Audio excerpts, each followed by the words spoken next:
Hi everybody, may buntag kaniyang tanan sumugaw na mi sa moang destination. Ato mi sa moang Pilgrims of Hope 2025. Kumain ko sa Papa Oscar. Dahang kay mi. Dolong ulam pa. Ni asa nga ban? Kani? Kani nga ay amo nito So, sakay namin sa moang van. May sure kang atuan nga van? Char. Ay wow! Ay kita rin! Hello, kita rin sa itong band lagi. Lagi na itong kauban. So mga kabays muna among band sa Kiana. Lakat dyan mga kabays ang service. Si Papa Oscar, ang talikod. Alawig bangko mga kabays. Naog bidiri kay manghihi ang mga passenger. Kagihi. Lagi, hoy dira mo mga agi. Bagino hoy panabi mo na. Pwede magsunod kay mga girls na dira. So mga kabays, nangarap ba nang himit tapos mi ka nang tulo mi ka ko el kaban sa humana pangihi dyan travel na po mi kaya kung nagpangihi nag-travel na po naabot na mi finally dito sa Beto Church darang Beto Church na mga naog na mi kaya nangabot hinahilag pa naog ha kaya balintong mo ron na sige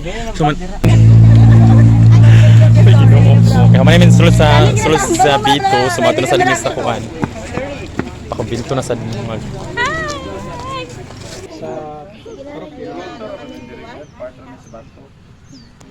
Grotto. So, picture pa mi dira. Na nakadasan mi sa mo ang band. Kaya maturasan mi sa mga next destination. Una mi diri sa may Bito Church. Hi, Nana. Patuba na sa misa sa Guys City. Vibes na namin sa may sakuan sa St. Joseph sa Guys. Ikaduha naman nga visit. Ikaduha na nga simbahan no, sa Guys. Mara mo nag-resort. Diri oo. Okay lang siya diri. So parking namin yung mga vibes kay makaya ka na munaog nami. Kapis mga haong sa mi diri sa Guys. Isa man. Mo dahan kami mga vibes pa. Diba? Welcome Pilgrims. No, onda na mi. Sundin mi mga vibes sa Pabuchesas.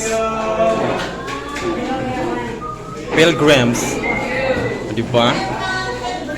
Wait, excited ka? Welcome. Gutom na ka? Yes, kanina ra. Hala, oy asa yung mga direta Dapat ako din kita sa Gone namin sa St. Joseph. So, mo na sa Dimiog. Ito Cadiz City. Kaya man mo nag-visit diri. So, duha na ka church among nag-visit. V2 and diri sa kay St. Joseph. Paingon na sa Dimiog Cadiz City. Ito sila nagsabi Napunta mi Cadiz Church, Santo Niño Cadiz Church. So manaaw na sa Dimiog natalang ni. Pasulod namin sa simbahan sa Cadiz Santo Niño. So maka-vibes humanami sa simbahan sa Cadiz. So ato na sa last na portion is simbahan sa Manapla. Going na yung pa Manapla. Fuck. Diba? Sadya kayo sulod mga ka-vibes kay Juan. Si Mary, chika. As abot kami sa Manapla nga simbahan. Kad manaog na sad mi. So muna siyang Manapla Church mga ka-vibes. Dako kayo. Hindi kailang simbahan no. So muna ang Manapla Church. Masulod namin sa Manapla Church. Then pagsulod, lahat ko